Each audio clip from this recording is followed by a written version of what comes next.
Sur les façades des immeubles, dans les magasins, sur les murs de nos bureaux, sur nos vêtements, l'impression s'impose comme un nouveau mode d'expression. À l'heure de la révolution numérique, on a voulu nous faire croire que tout passerait par le tout digital.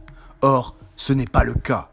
Un métier que certains avaient déjà condamné depuis longtemps, imprimeur, retrouve aujourd'hui toute sa place dans un monde où la personnalisation est devenue le maître mot.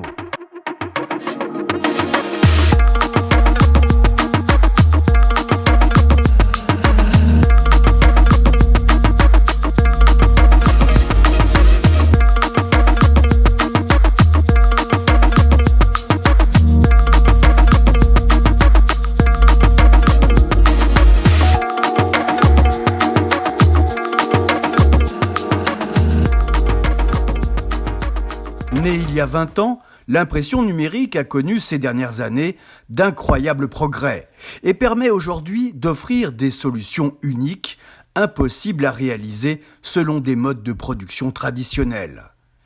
Car l'impression numérique, c'est aussi et avant tout un raisonnement, une opportunité à saisir pour entrer dans une nouvelle dynamique de valeur ajoutée. Décoration intérieure, retail, communication, packaging, tous les secteurs sont concernés. Dans l'industrie du packaging, elle bouleverse les modes de production. Les minimums de quantité sont revus à la baisse, tandis que les possibilités créatives, elles, repartent à la hausse. Dans le monde du retail et celui de l'hospitality, nouveau terme à la mode pour parler des marchés de l'hôtellerie et de la restauration, l'impression numérique a ouvert un champ de possibilités incroyables aux designers, qui peuvent désormais s'exprimer sur une multitude de supports d'impression.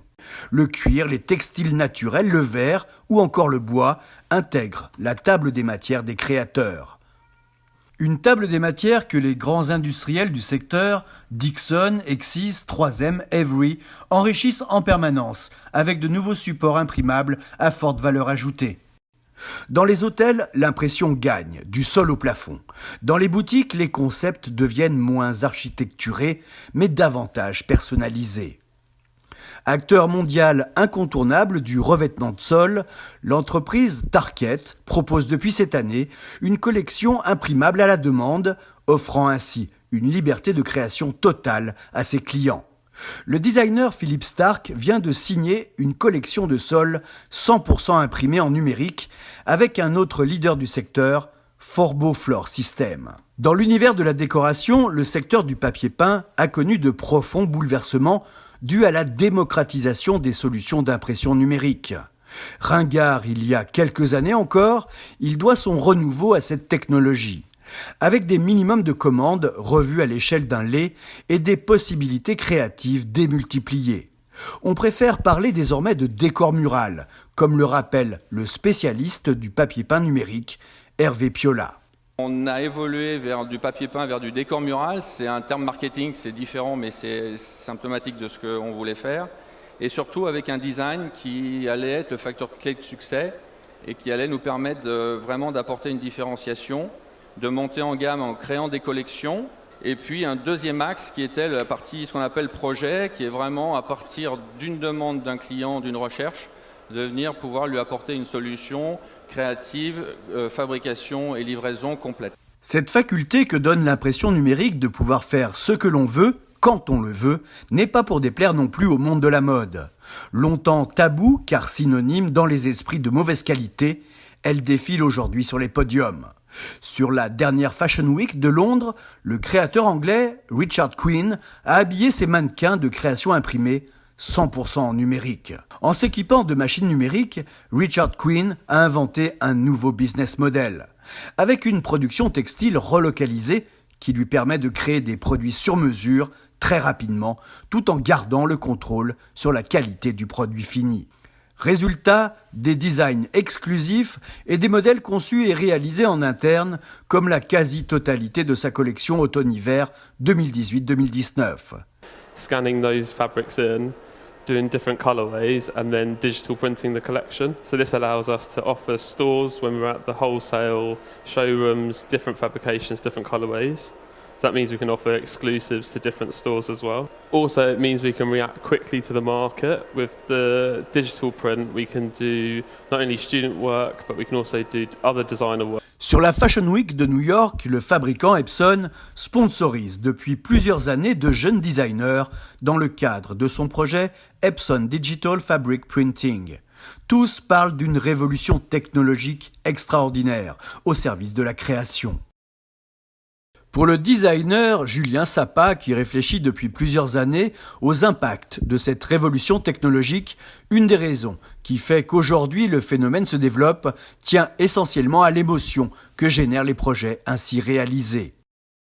Je pense que la valeur de toutes ces marques, c'est l'émotion, c'est toucher l'humain. Aujourd'hui, le public, qu'il soit la clientèle ou la future clientèle ou le visiteur, il est touché dans l'émotion. Philippe Ligaud, directeur de l'atelier de création scénographique à thème, pousse plus loin le raisonnement. Et nous, la conviction qu'on a, c'est que la communication, ça va être de plus en plus ça. Nous, on ne croit pas à l'avenir de la publicité. On pense que ça va être un secteur qui va être disrupté assez brutalement d'ici quelques années. Et en revanche, il y aura probablement, peut-être, on l'espère, des espaces pour des projets très dédiés, très spécifiques, à très haute valeur ajoutée, qui veulent passer des messages qui ne tournent pas autour de produits, mais qui vont tourner autour de valeurs. Toucher son consommateur au cœur, voilà en effet ce que permet l'impression numérique et qui va séduire ses utilisateurs.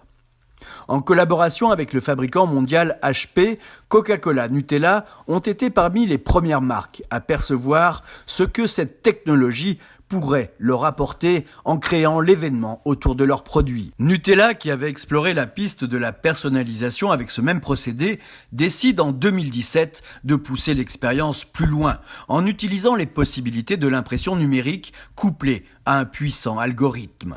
La marque crée ainsi un pot unique pour chacun de ses clients. À l'été 2007, en France, 2,6 millions de pots uniques sont mis sur le marché.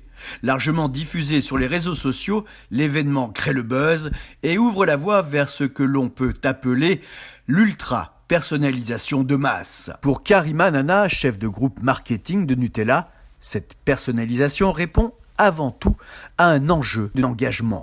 Une offre qui est pertinente pour nos consos, qui s'adresse directement à eux. Aujourd'hui, c'est ce qu'ils attendent des grandes marques.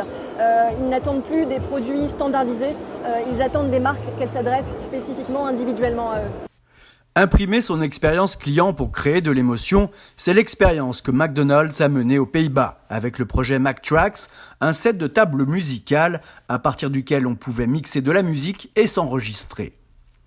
Élaboré en partenariat avec la société anglaise Novalia, le projet s'appuyait sur une innovation majeure, des encres conductrices qui permettaient de connecter une simple feuille de papier, un set de table en l'occurrence, avec la connexion Bluetooth de son téléphone. Pour mixer, les clients devaient simplement télécharger une application dédiée qui contenait des samples, des synthés et des loops. De ludique, l'émotion peut aussi devenir curative. Il y a quelques années, en Espagne, HP avait aidé à transformer une salle IRM en une vraie navette spatiale pour ne pas effrayer les enfants. Aujourd'hui, au CHRU de Brest, c'est à bord d'un sous-marin que les jeunes patients embarquent pour passer leurs examens médicaux. Une belle opération de décoration intérieure dont les vertus ne sont pas seulement esthétiques. Conçu en partenariat avec des hypnothérapeutes, le projet propose des graphismes et des couleurs qui captent l'attention des enfants et les rassurent. Le thème enfantin du décor utilise notamment un bleu reconnu pour ses vertus hypnotiques. En place depuis plus de 6 mois, le projet est un vrai succès. Les enfants n'ont plus besoin d'être sédatés pour passer l'examen. Pour séduire les nouvelles générations, souvent plus attirées par un appartement sur Airbnb que par une chambre, toujours la même, dans une chaîne hôtelière, les grands groupes hôteliers voient aussi dans la personnalisation de leurs espaces la bonne martingale. Dans ces hôtels, le plus important n'est pas tant bien de manger ou de bien dormir que de vivre une expérience épanouissante grâce à des décors atypiques, personnalisés, mais aussi à des services innovants. Avec son nouveau concept, Joe & Joe, le groupe Accor bouscule les codes de l'hôtellerie traditionnelle avec un esprit maison ouverte, où tout est personnalisé, les lieux comme les usages. En plus de vouloir vivre des expériences, la société d'aujourd'hui revendique aussi de plus en plus son droit au bonheur, y compris quand elle est au bureau. Les évolutions des technologies d'impression permettent aujourd'hui d'incarner ce que l'on appelle le happiness management. Les premiers à être surpris ont été les imprimeurs. Les collaborateurs peuvent personnaliser leur lieu de travail. Et là, c'est marrant parce qu'on rentre dans une situation qui est complètement nouvelle pour nous, c'est qu'on va parler aussi de happiness management, de bien-être au travail. Ça, c'est complètement nouveau et on n'était absolument pas concernés en tant qu'imprimeurs sur ces sujets. Et aujourd'hui, les architectes nous font intervenir sur ces sujets. Autre conséquence provoquée par ces innovations, les conditions d'accès au marché évoluent. Flexible par nature, l'impression numérique permet aujourd'hui à de petites marques de venir jouer dans la cour des grands, dans les rayons des magasins. L'heure est à la redistribution des cartes, la chaîne de valeur se recompose. Ainsi, dans le domaine du packaging, la possibilité offerte par l'impression numérique de produire de plus petites séries de façon compétitive, tout en faisant du versionning, c'est-à-dire de l'impression de données variables, favorise la mise sur le marché de nouvelles marques. La criqueterie commercialise des insectes comestibles 100% français. En fait, l'avantage d'utiliser le numérique, c'est que ça nous a permis de commander des petites quantités de chaque visuel. Et là, on a pu en fait, avec une seule commande et une seule impression, mixer vraiment plusieurs visuels. Donc ça permet vraiment au final d'avoir un coût unitaire par produit qui est vraiment réduit, quoi. Le marché du bio est typiquement le genre de marché pour qui l'impression numérique représente une opportunité incroyable d'exister autrement. Pour Ève Julien, directrice du magasin Bio Orexis, c'est une chance pour ces nouvelles marques qui peuvent ainsi se faire une place au soleil. Aujourd'hui, ces petites marques, elles ont besoin justement de faire des packaging, un marketing qui soit vraiment poussé pour arriver à se placer sur les rayons et pouvoir contrer les gros. Les fournisseurs n'hésitent pas à rechanger régulièrement leur présentation pour justement redonner un nouvel aspect aux produits. Dans l'univers de la création textile, on observe les mêmes évolutions avec de jeunes créateurs qui peuvent désormais sortir des collections. Une véritable aubaine pour ces jeunes entrepreneurs. En termes de modèle économique, effectivement, l'impression numérique, ça fait gagner tellement de temps et ça permet tellement de créativité et de diversité, on va dire, que c'est assez vite absorbé finalement par la facilité que ça propose. Des startups industrielles comme Label Grain se sont même créées pour accompagner les créateurs de tous bords désireux d'accéder aux outils d'impression numérique tout en bénéficiant de l'accompagnement d'experts du domaine, et cela à toutes les étapes de leur processus de production. Je crois qu'aujourd'hui, on est en train de transformer une entreprise industrielle en une entreprise de service. Et qu'aujourd'hui, le créateur n'a pas besoin de savoir si nous sommes qu'un bon imprimeur, ils ont surtout besoin de services et donc de compétences, et qu'on puisse les mettre aussi en réseau avec tous les gens qu'on connaît depuis de nombreuses années, de manière à avoir un réseau pour produire différentes choses et de leur transmettre notre savoir-faire, c'est ce qu'ils ont surtout besoin. Du côté des grands groupes, ces développements font aussi bouger les lignes. Chez L'Oréal, la problématique des séries plus courtes répond à une stratégie différente, qui est de produire la juste quantité au bon moment en fonction des attentes et des aléas du marché, et d'éviter ainsi des gestions de stock trop coûteuses. I decided to move from a conventional printing technology to a digital one, which allows us to produce instantly, but on a really frequent period of time, to synchronize the production of the suppliers and the needs of the consumer. Le métier d'imprimeur est en train de se transformer. Sous-traitant hier, il est aujourd'hui devenu un partenaire à part entière de ses clients. Imprimer n'est plus un métier en soi, mais un savoir-faire mis au service d'une offre plus large et spécialisée qui se passe d'intermédiaire. C'est assez incroyable et extraordinaire, c'est qu'on a vécu une révolution technologique, numérique, une révolution totale de notre métier. On était des simples imprimeurs de matière, aujourd'hui on est des créateurs de volume. On peut travailler à l'unité, on peut travailler à la série. C'est la même problématique pour nous, c'est-à-dire qu'on peut faire un exemplaire ou 1000 exemplaires sur différents supports, différents volumes. On est totalement libre et la créativité aujourd'hui prend une place prépondérante dans notre métier. En fait, ce qui est amusant dans notre métier, c'est que charge à nous d'aller sourcer chez les fournisseurs de matériaux de médias, les nouveaux supports, soit en termes d'innovation, soit en termes d'écologie, pour répondre aux demandes. Et c'est souvent la créativité de nos clients, donc surtout quand on travaille avec des agences, qui nous pousse nous à être créatifs et à être chercheurs de solutions. Et c'est vraiment l'avenir de notre métier, c'est de proposer des solutions de personnalisation permanente. Demain, ces néo-imprimeurs, à la pointe de la tendance, vont continuer à évoluer et à intégrer de nouvelles compétences. L'impression 3D grand format est aujourd'hui sur toutes les lèvres. Métropole a été le premier. Ils sont 3 aujourd'hui équipés en France, une petite centaine dans le monde. Et des marques comme Sephora, Louis Vuitton, Macy's, Hermès ou encore Monoprix qui l'ont déjà utilisé pour créer l'événement dans leur point de vente. Mais la 3D n'est pas la seule révolution. D'autres technologies comme la réalité augmentée ou l'imprimé connecté rejoignent le monde du print pour là encore renforcer l'expérience client. Notre environnement réel ne peut pas tout nous dire. Le packaging physique, c'est une surface d'impression où tout ne peut pas être exprimé. Donc le digital et donc le téléphone, puisque c'est surtout l'objet digital qu'on a dans la main, va permettre d'ouvrir ce portail digital vers cette multitude d'informations. Ça s'adresse à tout le monde, ceux qui font de l'imprimé, puisqu'on peut augmenter d'une carte de visite à un 4x3, il n'y a pas de limite.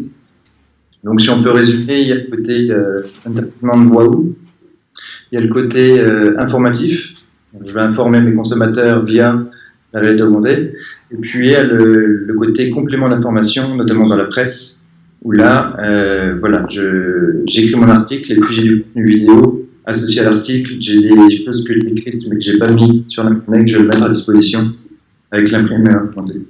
Maintenant que la technologie a évolué, on peut généraliser et faire que chaque produit vous raconte une histoire en étant connecté.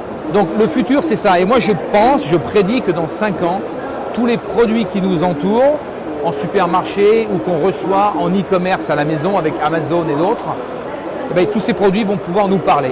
Maintenant, les marques, elles ont enfin accès à un univers, des nouvelles choses. Mais les marques, elles souhaitent ça. Elles souhaitent avoir une relation one-to-one avec chaque consommateur. Ça, c'est le rêve ultime des marques. Délivrer le bon message à la bonne personne au bon moment.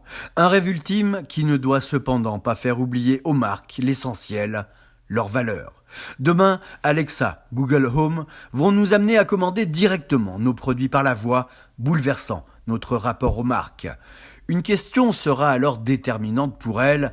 Comment remettre de l'émotion dans une relation qui s'est trop souvent bâtie sur le produit et la transaction, alors que demain l'achat ne sera plus qu'une formalité avec une petite phrase anodine. And Alexa, order bath salts on Prime now.